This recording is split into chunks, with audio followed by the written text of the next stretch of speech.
बिस्मिल्लाहिर्रहमानिर्रहीम। यौम आज़ादी के मौके पर मैं आप तमाम को हमारी जमात कुल हिंद मजलिस इत्तेहादुल मुस्लिमीन की जानिब से दिल की गहराइयों से मुबारकबाद पेश करता हूँ। यकीनन आज 15 अगस्त 2023 है।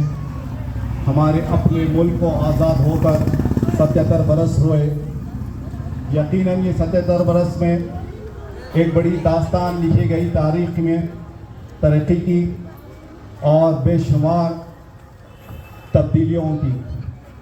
जब ये मुल्क आज़ाद हुआ 1947 में, जब ब्रिटिश यहाँ पर गए, अंग्रेज़ इस मुल्क को छोड़कर गए, तो यहाँ पर सिर्फ कचरा था। हिंदुस्तान के पास एक पिन बनाने की हैसियत नहीं थी। चारों तरफ से बॉर्डर्स खुले हुए थे, कोई हिफाजत नहीं थी बॉर्डर्स पर। 15 ममालिक हिंदुस्तान के अतराफ नजरें ताक कर बैठी हुई थी। जब ये मुल्क आज़ाद हुआ तो सिर्फ 20 गाँव में इलेक्ट्रिसिटी थी, वो भी राजवाड़े महाराजाओं के पास, राजा महाराजा राजवाड़ों के पास।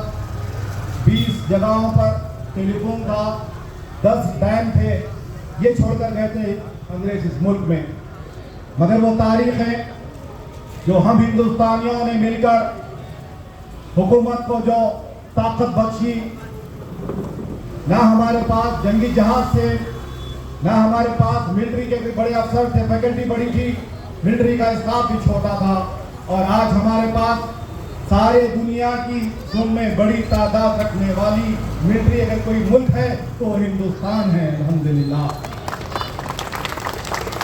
जिस दौर में मुल्क आज़ाद हुआ हमारे पास 10 जंगी जहाज थे और आज हजारों में जंगी जहाज है।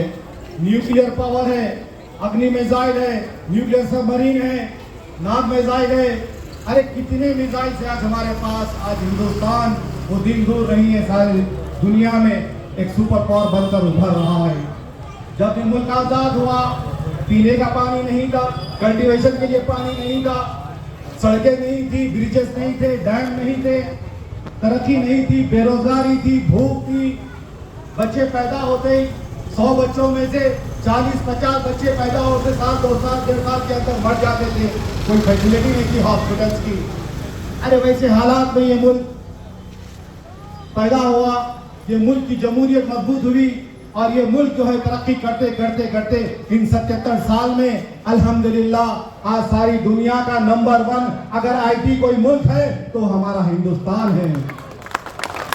सारी दुनिया में में बड़ी मिलिट्री किसी के पास है तो आपके हमारे मुल्क हिंदुस्तान में है। सारी दुनिया में में बड़ी इकोनॉमी किसी के पास है तो वो मुल्क आपका हमारा हिंदुस्तान है। आज हिंदुस्तान कामयाबी की बुलंदियों पर पहुंच रहा है। आज हिंदुस्तान तरक्याती कामों में आसमान की बुलंदियों को छू रहा है। अरे हमको कमजोर कहने वालों, अरे हमको गरीब ममालिक कहने वालों, अरे हमको बेबस मजबूर गरीबों का मुल्क कहने वालों, देखो इस 77 वर्ष में हमने क्या हासिल किया। अरे हमने वो हासिल किया जो इस हिंदुस्तान से हटकर कई 100 ममालिक जो हासिल नहीं कर सके, जो आपका हमारा हिंदुस्तान हासिल किया। आज कितने लाख किलोमीटर के हाईवेज हमारे पास बन चुके हैं, कितने ने मेट्रो स्टेशन बन चुके हैं, कितने ने बड़े बड़े hospital, institute, research centre, universities बन चुके हैं।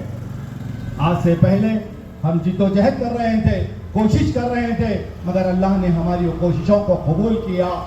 अल्लाह ने इस मुल्क को इतनी तरक्की दी, इतनी तरक्की दी। आज सारे हिंदुस्तान की नजरें, सारे हिंदुस्तान पे नजरें लोगों की टिकी हुई है कि यहाँ पर जिस तरीके से तेजी से इकोनॉमी बढ़ रही है।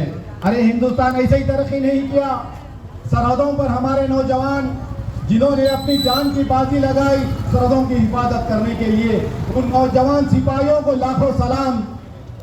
वो मुल्क जब आजाद हुआ तो उस मुल्क के पहले प्राइम मिनिस्टर पंडित जवाहरलाल नेहरू, लाल बहादुर शास्त्री जैसे मुल्क के वजीर आजम को लाखों सलाम। उस मुल्क में, इस मुल्क में हजारों लोगों ने अपनी जानों के नजरानों को पेश किया।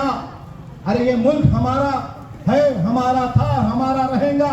ये मुल्क की खूबसूरती है, गंगा जमुना की तहजीब। और आज क्या हाल बनाकर रखा है। आज तो हिंदू मुसलमान की सियासत हो रही है, गाय के नाम पर सियासत हो रही है।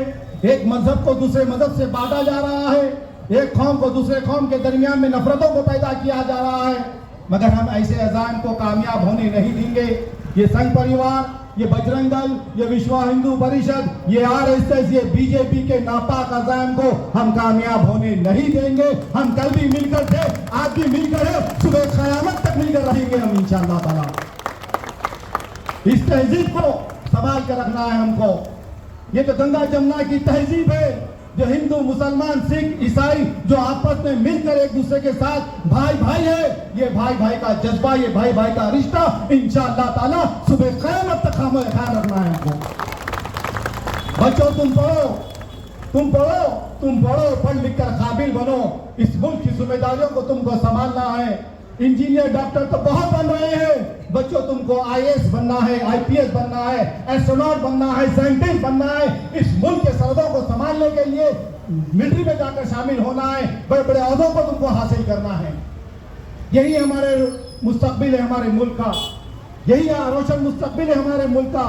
और मैं जितने बड़े हजरात है तमाम लोगों से गुजारिश करता हूँ, जितने नौजवान यहाँ पर है, सब साहिब औलाद है, पढ़ाओ अपने बच्चों को, पढ़ाओ अपने बच्चों को, बच्चों पर नजर रखो, बच्चों को तालीम दो, बच्चों को तरबियत दो। बच्चों के उठने बैठने पे, आने जाने पे माँ बाप को चाहिए कि कुछ वक्त दे बच्चों के साथ, बच्चों के अच्छे दोस्त बने, बच्चों के अच्छे ट्यूटर बने, बच्चों के अच्छे बाप बने, बच्चों के साथ वक्त दे और बच्चों को पढ़ा लिखा कर एक कामयाब इंसान बनाइए। अरे बाप अपनी जिम्मेदारी से पीछे हटेगा तो कौन है दुनिया में आके बच्चे की सरपरस्ती करने के लिए? आपसे बेहतर आपके बच्चे को समझने वाला कौन है? मेरा जज्बा, मेरी कोशिश, मेरी जुस्तजू यही है कि इस मुल्क हिंदुस्तान का हर मजहब का बच्चा पढ़ लिख कर काबिल बनना चाहिए। मेरी तरफ मेरी दुआ यह है कि क्यों हमारी कौम के बच्चे पढ़ लिख कर काबिल नहीं हो सकते? क्यों हमारे बच्चे सिर्फ एनआरआई गल्फ में जाकर जिंदगी गुजारते हैं? क्यों हमारे बच्चे ग्रेजुएशन करते गल्फ का रास्ता पकड़ते हैं? आपके मुल्क में बेशुमार सहूलतें हैं, आप अपने मुल्क में कारोबार कर सकते हैं, आप अपने मुल्क में बेहतरीन नौकरियां कर सकते हैं। अफसोस की बात यह है कि हमारे पास हमारी कौम में ये जुस्तजू नहीं है कि गवर्नमेंट जॉब के तरफ यूपीएससी का एग्जाम लिखे, गवर्नमेंट जॉब के लिए कोशिश करे। नहीं, हमारे पास एक माइंडसेट बना हुआ है, बच्चा ग्रेजुएट हो गया तो चलो कैसा भी कोशिश करो, वीजा निकालो, या यूएस भी जाओ, या कनाडा भी जाओ, या ऑस्ट्रेलिया भी जाओ, या सऊदी अरेबिया भी जाओ, या दुबई भी जाओ, और सारी जिंदगी 30-35 साल वहां पर अरबों की गुलामी कर ऐसे पूरे मौके पर आपको रिटायर कर देते हैं। ना यहाँ के पूरे होते हैं, ना वहां के पूरे होते हैं। नहीं मेरे भाई, हमारे बच्चे एनआरआई नहीं बनेंगे, हमारे बच्चे पढ़ लिख कर काबिल बनेंगे। इस मुल्क की मजबूती को और मजबूत करेंगे, इस मुल्क की सलामियत को मजबूत करेंगे, इस मुल्क के रोशन मुस्तकबिल को और रोशन बनाएंगे। हम पढ़ लिख सकते हैं, हम काबिल बन सकते हैं, हमको काबिल बनना चाहिए, हमको पढ़ना लिखना चाहिए। इंजीनियर डॉक्टर तो सारी दुनिया बन रही है। मेरे नौजवान साथियों, मैं तुमको बता रहा हूं, तुम अपने साहिब औलाद है, तुम अपनी औलाद को तवज्जो दो, यूपीएससी के एग्जाम लिखाओ।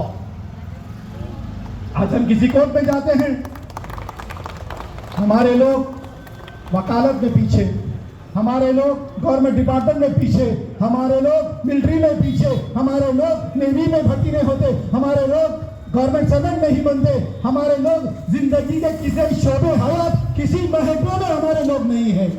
क्यों? कि ये माँ बाप के दिमागों में एक बीमारी के जैसी चीज पलप रही है, एक माइंडसेट है उनका कि नहीं हमारे को यहाँ पर कुछ नहीं है। अरे ये मुल्क हमारा है, सब कुछ हमको यहाँ मिल सकता है, ये मुल्क हमारा है, ये जमीन हमारी है, ये देश हमारा है।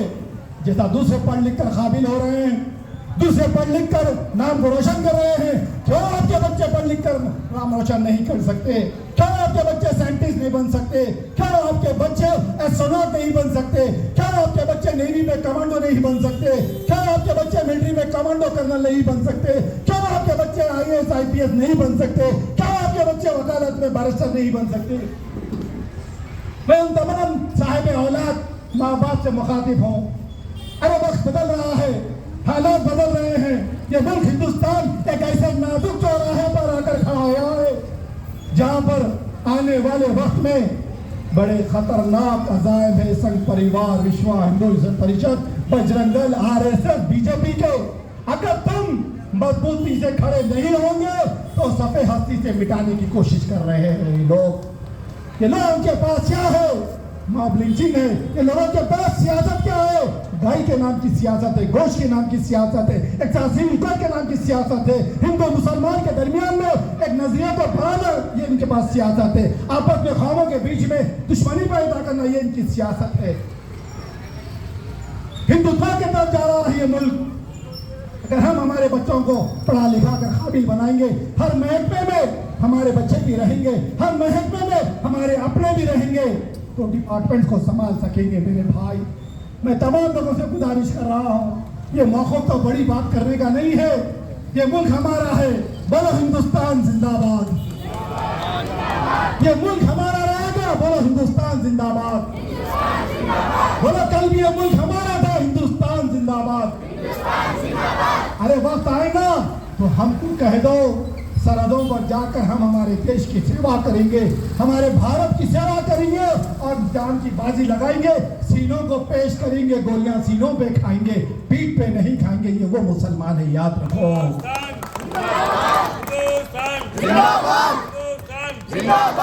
वक्त बदल रहा है मेरे भाई, जागो, नींद में से जागो, उठो। ये वक्त बदल रहा है। ये नई नई नस्लें जो पढ़ लिख कर अभी बड़े हो रहे हैं, ये मासूम बच्चे जो 7वीं 5वीं 30वीं जमात में है, ये बच्चों के दिमाग में डालो ये देश तुम्हारा है। ये बच्चों के दिमाग में डालो तुमको यहाँ पर IAS ऑफिसर बनना है। ये बच्चों के दिमाग में डालो तुमको IAS ऑफिसर बनना है, IPS बनना है। नहीं मेरे भाई, मैं भी मेरी औलाद को UPSC दिखा रहा हूँ। मेरे दामाद भी IAS ऑफिसर है, मेरे वालिद भी IAS ऑफिसर थे, मेरी बेटी भी IAS का एग्जाम लिख रही है। अरे हम क्यों पीछे हटे? अरे जैसा आते हैं हम तो मुकाबला करेंगे, ताकत से करेंगे, खून से करेंगे, कलम से करेंगे, जान की बाजी लगा के करेंगे, मगर मैदान छोड़कर नहीं भागेंगे, नहीं भागेंगे, नहीं भागेंगे।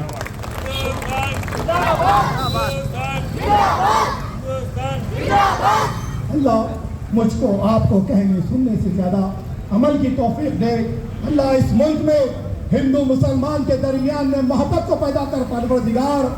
अल्लाह इस मुल्क में ये गाय की सियासत, ये गोश्त की सियासत, मॉब लिंचिंग की सियासत को खत्म कर दे। अल्लाह इस मुल्क हिंदुस्तान में जो सियासत कर कर अल्लाह फिरका फसादात कर रहे हैं, जो सियासत करके खतरा गारिज गिरी कर रहे हैं, अल्लाह उनको गारत कर दे, उनको खत्म कर दे, उनको निश्तो नाबूद कर दे। अल्लाह ये मुल्क जितना अच्छा है इससे कई गुना ज्यादा अच्छा बन सकता है। मुसलमानों तुम नमाज की पाबंदी करो, मुसलमानों तुम कुरान को मानो से पढ़ो, मुसलमानों तुम सरकार दो आलम सल्लल्लाहु अलैहि वसल्लम की 23 साल नबूवत को पढ़ो और जानो, समझो, अमल करो, तबलीग करो और दुनिया को फतेह करने निकल जाओ। ये मुल्क तुम्हारा था, तुम्हारा है और तुम्हारा ही रहेगा।